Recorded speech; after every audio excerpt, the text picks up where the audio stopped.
So, having discussed the songs themselves, I think we're already able to go into part 3, where we sort of compare and contrast and decide which one is better. These, acoustically, they're quite different, and I would say that Together We Make a Promise is definitely more locked on to the movie. However, part of me likes the production of A Thing to Be Protected better. I've heard the Japanese one more than Together We Make a Promise, but Andy, you have any comparative thoughts here? Well, I'm kind of with you in that I love Mamoru Bekimono, A Thing to Be Protected. I like it better. Because I have very emotional feels about this movie that are not actually related to the plot, like, I do prefer that song as well, just for its emotional impact.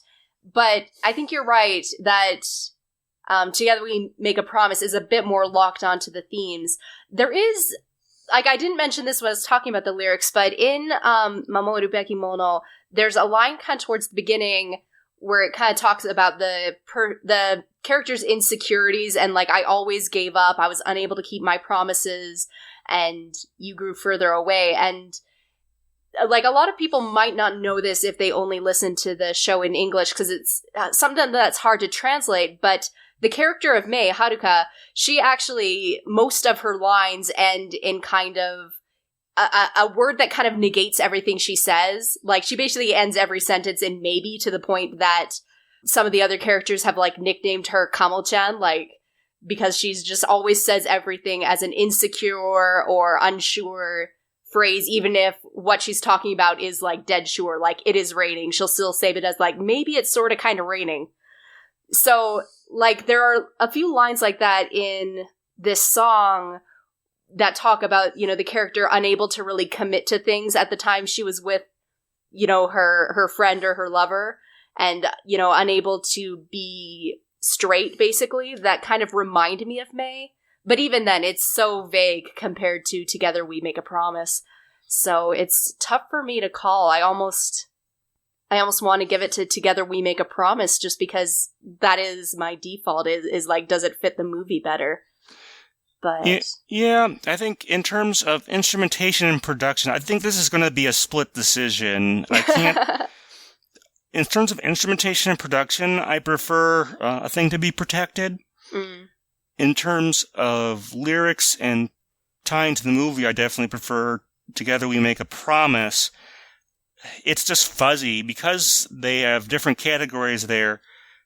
Toss-up doesn't quite sound right because I don't know that they're close, but I can't really tell if they're far. So maybe that's the problem I'm having. I don't know. It's just. Yeah, it kind of all comes down to, I guess, on how we judge it. Yeah, this is one of the tougher ones. I don't know that I can really state a preference, but I just don't like calling it a tie either, because they're rather different, but neither one of them hits me so well that I want to put it ahead of the other. So it's sort of a maybe a more neutral tie than like a, you know, in a specific area. It's kind of nebulous is the best I can think of. Gotcha. Some trivia for A Thing to Be Protected. In case it sways you, Rika Matsumoto, the voice of Satoshi, actually did a cover of this song. And when you have Ash Ketchum kind of singing it, it takes on a very different meaning that I almost would have preferred to be associated with the movie 9, even though it's not really his movie, it's really more Mei's movie, but he did things too. He did, and actually some people do fault the movie, thought that Mei should have been the one to save the day in the end. In the, I know, right? that she should have at least gotten that. I mean, you know, Max couldn't really do that in movie 6 because he's not really a trainer, so, but Mei could have at least done some stuff there, but that's really not totally relevant here, I suppose. So, yeah, I think this is sort of it's a toss-up, but it's a nebulous one. I think it's the fact I just can't draw enough lines from one to the other to make a firm judgment. I would agree with that. And it's not a case like movie Well, it's not like movie 4 at all. I think the English one is a bit more serious than, Celebrate. Maybe that makes it, I don't know. We could talk about this probably all night and not come to anything. I think this is one of those, to be honest. Right. Yeah, to take it out of like the context of this movie, where do these two songs fall with you just on Pokemon in general? Like on your Pokemon playlist, would both of them be on it? Do you feel it like ties in better to the series, maybe?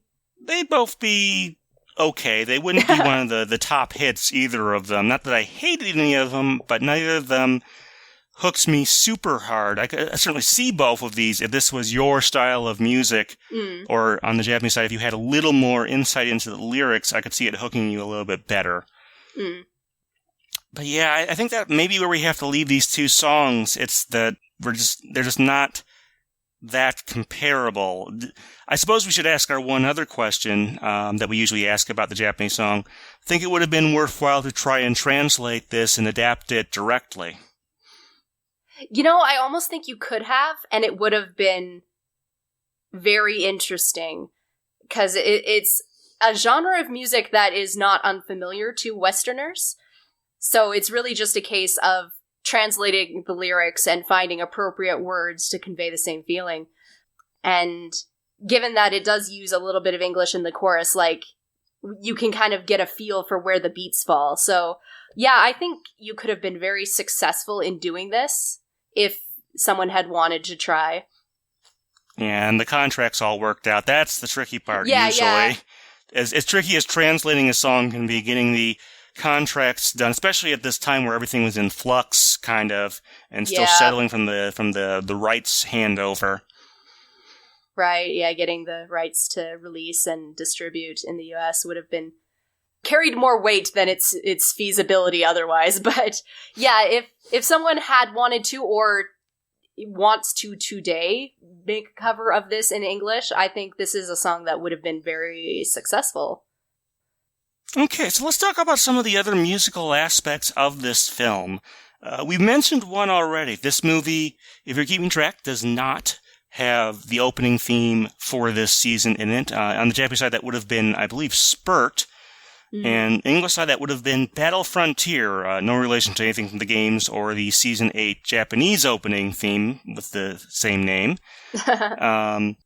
Yeah, Spurt did make it into the movie. Yeah, I think there's a little bit of it somewhere, but I think it's kind of a slower, more ballady version of it, actually. It's kind of weird, but it's in there. Yeah, from what I recall hearing, they did edit that out of the American version, almost certainly for rights reasons, so. Yeah, I think they replaced it with Together We Make a Promise, like an arrangement of that. I'll have to double check on that one.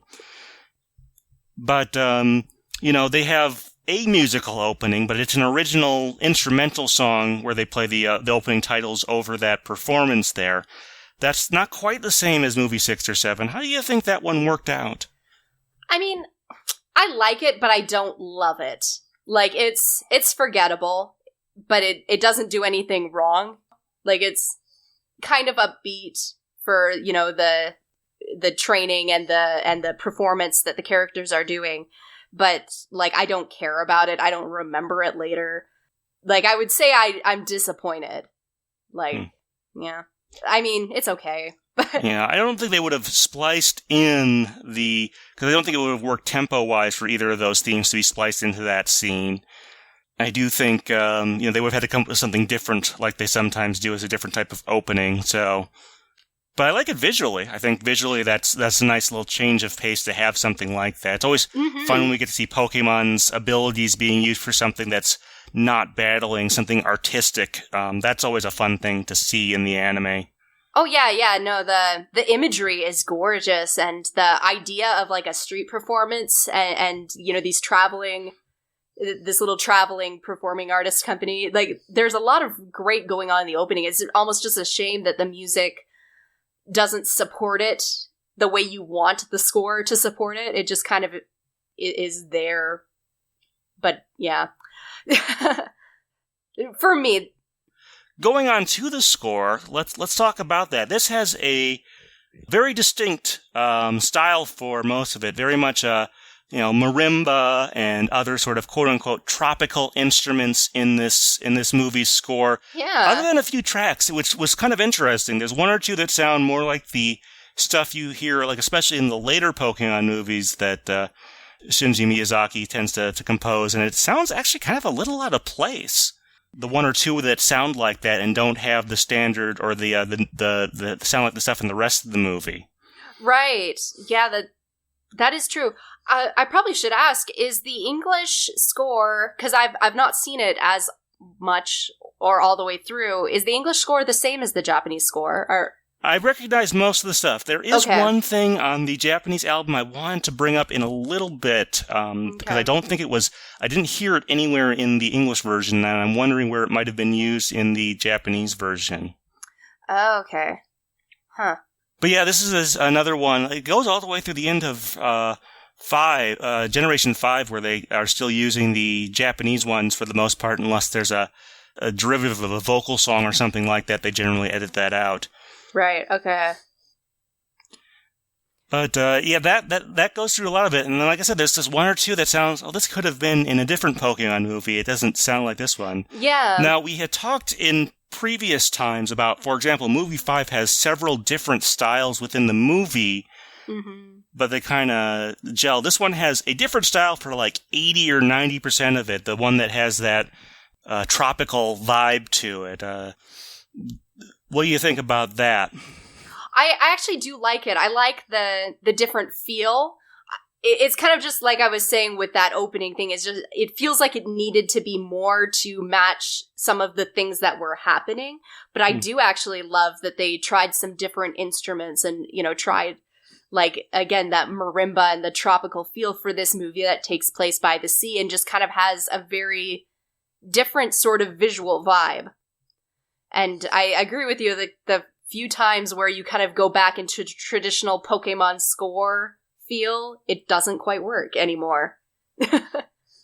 Yeah, I'm not sure if they did a bunch of stuff on the side, they needed one or two more, and they couldn't get like the original instrumentation or something like that, but that would be interesting to know, or if they consciously made a choice that they couldn't use it there or come with some sort of compromise. I'm not sure. Hard to say. Now, there is one track on the Japanese album that really sticks out, and I think it's called, the translation I've seen is like Each Thought. If you listen to it on the Japanese score album, it's basically like an a cappella group of some sort, some description, doing like a do, something like that. Is that actually in the Japanese version of the movie somewhere? Yeah, it is in the Japanese version. It's the interlude where, like, Mei is playing with Manaphy, and they're all swimming in the ocean and kind of traveling to get to the temple location. Yeah, so in my viewing today, I'm pretty sure I never heard that, and that's not terribly surprising. The vocal part of it, it probably was something that was not covered in the Pokemon Company's contract with the Japanese side. To reuse elsewhere. That stuff is always tricky, as we've sort of alluded to before, so not entirely surprising. I'm not sure exactly what they might have replaced it with. It's kind of a shame, to be honest, but I can understand why it happened, and I know that sort of gets to people sometimes when that kind of thing happens, but given the circumstances, not totally surprising. I did kind of want to mention it, though, because I'm a fairly big a cappella fan. I do like a number. I mean, I grew up listening to a couple groups you may have heard of. One of them was a Canadian a cappella group called the Nylons, and another one is called Rockapella, who some of you will know for doing the theme song to the Carmen Sandiego game show on PBS. So grew up listening to a fair bit of that, so when I heard that in the album, that was pretty neat. The Nylons actually are one of my favorite bands of all time. I didn't pick them for our Never Did a Pokemon Song thing, because most of their songs are actually covers, which is common with a cappella groups. But I did want to call that one out. Like I said, kind of a shame it didn't make it over to the English side, but definitely check it out if you give it a chance. Speaking of things that are different from like every other Pokemon song out there, it'd be fun to know who did that. I just don't really know, unfortunately. Yeah, there's not a ton of information, like even on the sites that are very good at getting the liner notes and the credits. So, yeah, that would be very interesting to know who those people are and if they like have a career as an a cappella group outside of this Pokemon movie. And I can't really tell, like, if they're a Japanese group or an English group or something like that, because they're not saying any actual words. Doesn't sound maybe like they have a super heavy accent, so maybe they contracted out, but oh well. But, yeah, so that's sort of the gamut of things there. Now, there's one other thing we should probably mention, because it is sort of loosely, I think, associated with this movie, at least in the US. There is a Pikachu and Meowth short that has some stuff in it, and I think there's a song on the Japanese score album. I'm not sure if it's in that short or what, called like Big Meowth Day or something like that. I don't know if there's an English equivalent because I haven't really seen this short, but I've probably seen it once and then like never seen it again, so there's not much I could tell you. Yeah. Another one of those fun little Meowth songs that they do a lot of in Japan, but I guess in English it just hasn't been as they haven't been as interested in doing that. Yeah, when I worked for a daycare in Japan, though, like they actually had a book of Pokemon songs that one of the teachers would bring out a guitar and play, and like the kids all sang along to every single one of them. So whatever this song is, like, I'm sure it was a hit with the small children. Was that just out of curiosity, was that a book of things from the anime, or was that stuff Yeah. Okay. Pokemon anime music, and, like, a lot of them were like, Meowth songs, like, Nyasu no Party and Polka Doka, and, like, a lot of those, like, Pokemon Ieru Kana, or, like, the what type of Pokemon are you sort of genre of songs, like a lot of those types. So a lot of the music that we would have heard in the shorts. Yeah, I'm familiar with a Can You Play Pokemon on Musical Instruments, which is game music that comes with a CD and sheet music. I unboxed that a year or two ago. Oh, how fun. But yeah, that's always kind of neat things to find there. Okay, so I think that's going to wrap up our discussion of Movie 9, the Manaphy movie. Now, you may remember from last time, our next episode is not Movie 10. We'll be getting to that. But in between, since this is the last Advanced Generation movie, before we start the Diamond and Pearl movies and discussing those end themes, we decided we'd do another special episode. And as we announced last time, we are going to be discussing underrated Pokemon songs. And then after that, of course, we'll do the Movie 10, the Darkrai movie. So that's sort of our plan over the next few episodes. All right. Okay, well, thank you very much, Anne. It's been great having you on. Oh, thank you. Always a pleasure. This has been Stephen Reich from the pokepress Studios in Madison, Wisconsin, on the phone with Anne discussing the ending themes of the Manaphy movie.